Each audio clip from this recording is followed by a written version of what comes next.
Welcome back to my channel, my crystal kings and queens. So today is Sunday and I am doing a crystal cleaning Sunday. I have these crystals that I keep with me on a daily. They just come wherever I go. So I felt like it would probably be great to go ahead and cleanse them for today. And I also just kind of didn't have anything better to do at the moment. So I want to cleanse these, and this video might not be much to look at, but I mean, I felt like it would be kind of cool to just kind of record my cleansing process. I have a crystal cleansing video prior to this one, and I mentioned free-flowing water in which I cleanse my crystals. So I want to go ahead and show you what that usually entails, which is just, of course, water. I'll use warm water first, preferably, and then cold water just to kind of complete the process. So let's go ahead and get into it. Also, if you have not liked, shared, and subscribed, please do so now. Check out my blog site. That is www.royallabyrinth.com, and let's go ahead and begin. Alright, so let me go ahead and turn on the water. This is hot, or water getting hot, but I usually like for it to be warm.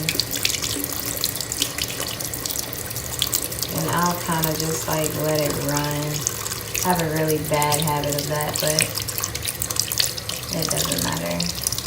Yeah, so that's getting hot. I'm gonna warm it up. Warm it up a little bit. I like hot water on my crystals, but you know, some may think it disturbs the energy of it or the energy flow of the crystal. I think it's just whatever makes you feel good. It's about how you connect with your crystal and what you choose to do with it. For starters, let's go ahead and move these. This is actually one of my new babies, so I'll probably show that in a later video. You've seen a few of these crystals already. Put these here. You may or may not be able to see them, so I'm going to slide down a little bit.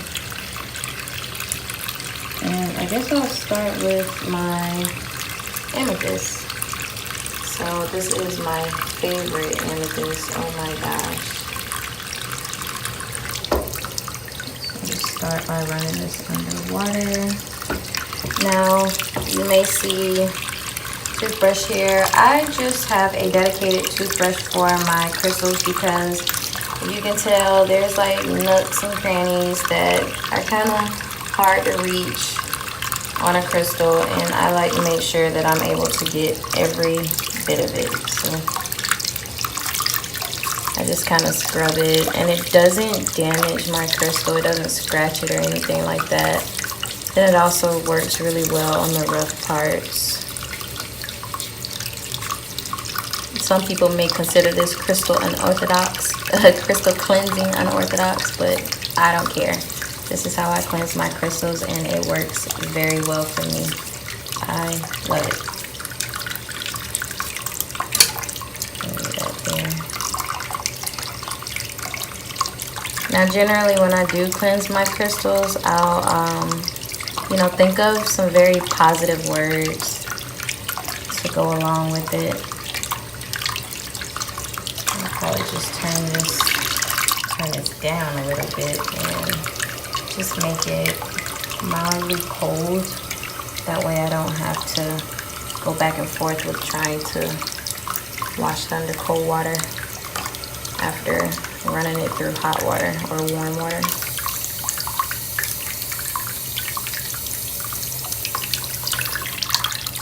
I really want this extra noise to stop. There we go. So I'll probably spend time with each crystal for 30 seconds to a minute, but I'm not going to do that for that long, or I'm not going to spend too much time with it since I am recording a video. Go ahead and cleanse this one. Now for the aragonites, I definitely like to use the toothbrush because there's so much dirt that'll get stuck in like these little tiny areas.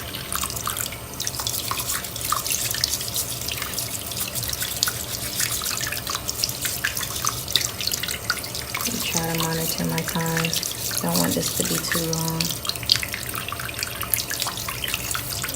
And if I feel it necessary, I'll just come back and cleanse them all over again. But generally this does it. Now I scrub this one because it has like rough spots on the back of it. This is my smoky celestial quartz. Or my celestial smoky quartz.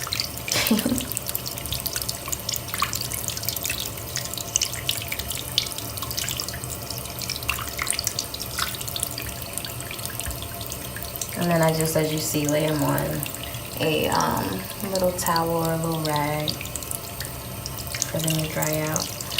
This is a little howlite.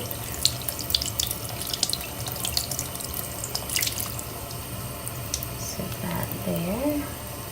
My rose quartz, of course.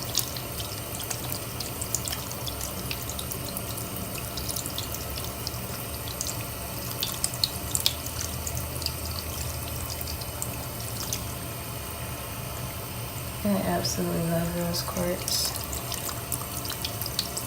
This is a very small piece of carnelian. I generally do not carry pieces this tiny, but I'm just going to go ahead and cleanse it.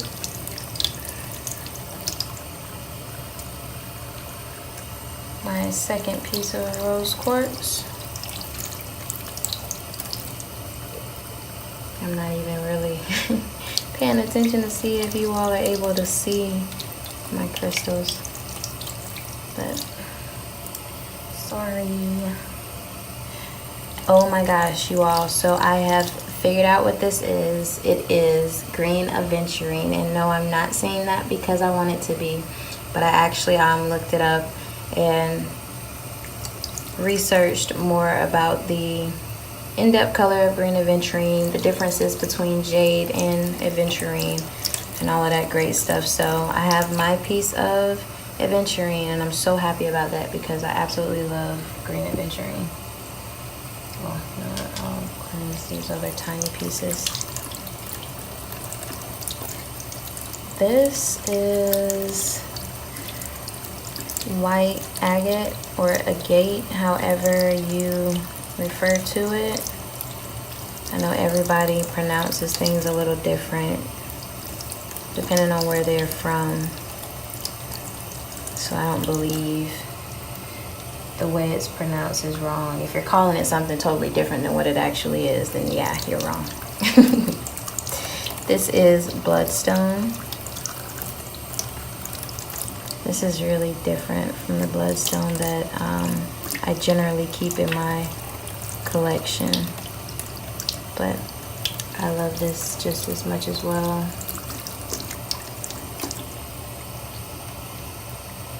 And on to my citrine, or baked amethyst, heat treated amethyst, all the terms that people consider it, because it's not the natural citrine. Like I said, it doesn't even matter to me because they're all gorgeous to me. I really appreciate each and every crystal, and I don't believe it changes anything about the crystal. Not its energies, its vibration, any of that. It is all about the way you connect and your intentions with how you wish to handle the crystal and how you allow it to, you know, manifest or intervene in your life. I love my citrine. And last, you all have not seen this. This is actually my newest crystal. It is a natural, my very first natural, but my a natural smoky citrine. I love this. I'll probably show it more on another video. I didn't think I would on here, but whatever.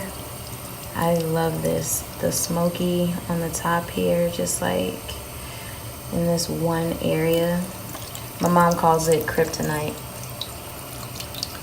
She believes it reminds her of Superman's weakness to certain crystals. So I said, well, why not? I guess I'll call it kryptonite. It actually has a little imperfection here. I call it its dimple, but you know, you may or may not be able to see it. Either or. I love this. And it's a little heavy. I don't generally carry extremely heavy items with me, but because I just got it, I had to bring it with me. I had to pick it up from my grandmother's house. And this has so many inclusions. It's so gorgeous, so beautiful. But again, let me just go ahead and wipe that off a little bit. Again, I generally place, you know, intentions on the crystals, or not even that. I just kind of think of really positive words and things that I like to bring in my life, or just positive things I ask God about when I'm cleansing my crystals, and it just makes me feel really good when I do that. Okay. So that is the last of it. Got my little candle burning over here. That is actually a handmade candle that my mom and I are into making, and they smell so good, so awesome. Her store is Pink Store or something like that. I know she goes by Pink Possibilities, but that is my crystal cleansing. I hope you enjoyed this video. Let me know if you prefer me to do more videos like this, or you know, just let me know what other suggestions or comments you may have about any upcoming videos, or you know, whatever. But thank you so much for watching. Crystal kisses and royal blessings. Everyone have a blessed rest of your Sunday. Bye.